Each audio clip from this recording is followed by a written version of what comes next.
figure out what the solution is. And sometimes we don't always follow a process in order for us to get the solution. One of the things I've learned about Americans, and I think somewhat of the Europeans, they like a very logical explanation to how a problem can be solved. Whereas in India, we follow the system of jugaad. I think all of you know what jugaad is, right? Americans don't understand jugaad. Most Westerners don't understand jugaad. Chinese have been smarter in that space. Chinese have actually understood that, we must follow a process in order for us to address the problem. McKinsey is one of the most reputed firms in the world. They actually did an analysis about 5 years ago or 4 years ago on the Indian talent versus the Chinese talent. And one of the things they said was that if you want to give a project and you want everything done in a very methodical way and you want to be able to meet the deadline, give it to the Chinese. But they said, don't be sure that the problem is going to be 100% solved. And they said, but if you want the problem solved, but don't care about how much it's going to cost you, how much time it's going to take you, and you really don't care about the process, give it to the Indians, right? That very, very clearly describes the attributes. And I think while I love the creativity that people have in India, but I think it can be very frustrating. And I have friends and peers that I talk to and work with in most American companies. Most of my experience has been in American companies, so I can only speak to that. But most American companies look for that logical and a very methodical approach to problem solving. So I think that's one thing that we really look for. And the last thing that we look for is really with regards to being able to work in a team.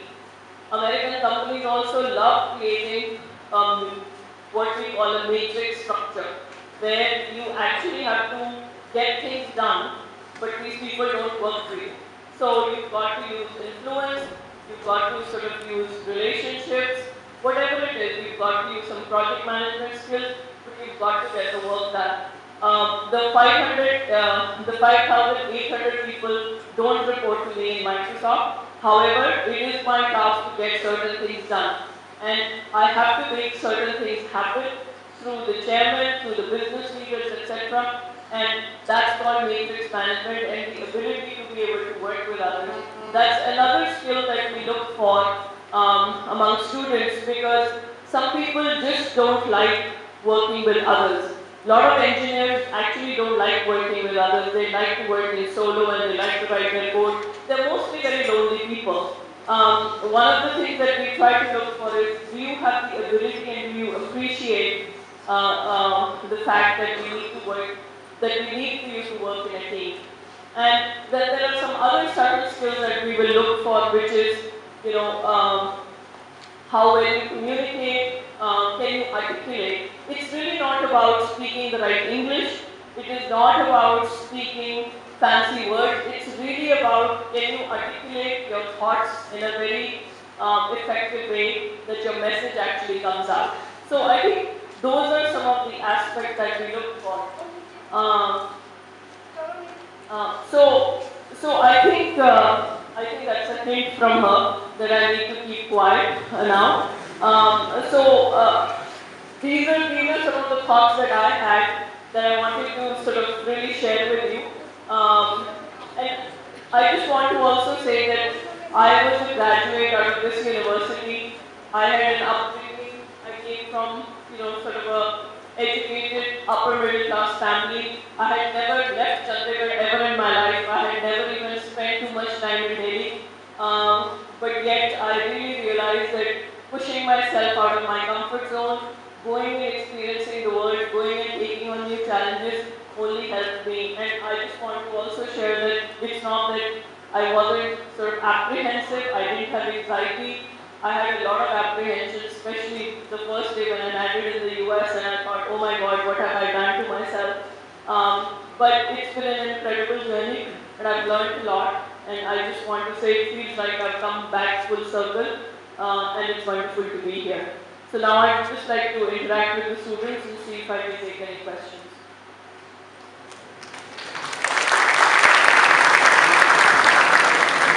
Good morning, ma'am.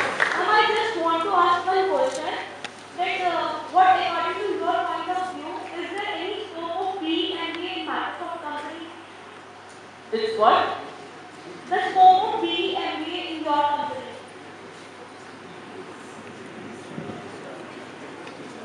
I didn't understand what you're saying. Ma'am, UIET is offering a course B&A. It's an integrated degree, 5-year degree, in which the students the students go for DE plus MBA degree. So I just wanted to ask you, what is the scope of B&A in Microsoft company? Scope of us hiring people like that? Yeah. So we are a bit rigid in our process. We do look at engineers. We mostly hire MTechs. In certain functions, we also hire BTechs, but very few. We also go and hire MBAs. We usually hire MBAs with engineering degrees, but we hire them with some level of experience. So we always look for 5 to 7 years of experience when we go and hire MBAs because we want them to get into specific roles. I know that's created a lot of buzz.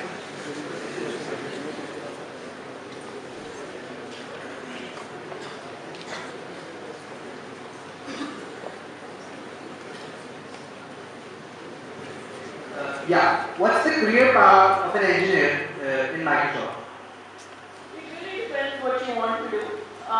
There are two parallel career paths that exist in Microsoft. One is if you want to be an individual contributor, which means you can become a researcher, senior researcher, architect, etc. Which means you don't have any responsibility for managing people, but you become a very senior person that really does software development.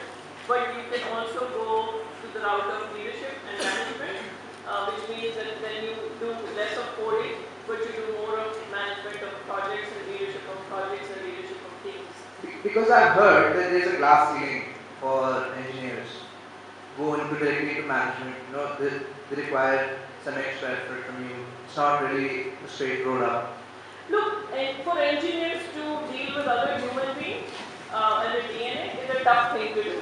I will share a story with you. I used to work with this very bright Russian engineer in the US when I used to work in the semiconductor industry, and he was more highly paid than some of our vice presidents in the organization. And one day he came to me and he was very upset because he thought he was missing something in life because he wasn't managing a team.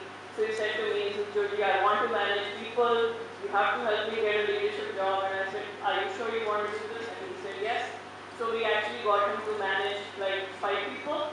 And after 2 months, he came to my office and he said, why didn't you tell me this is such a hard thing to do? He says, I already have 2 teenage kids at home. And he says, managing the 5 feels like I have 5 more teenage kids at home.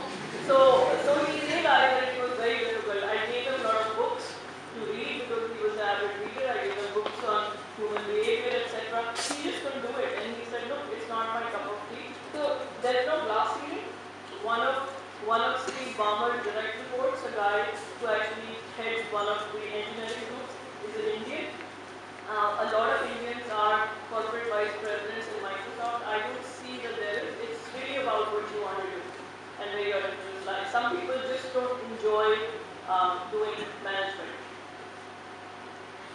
I don't know if that makes sense to you, but that's been my experience.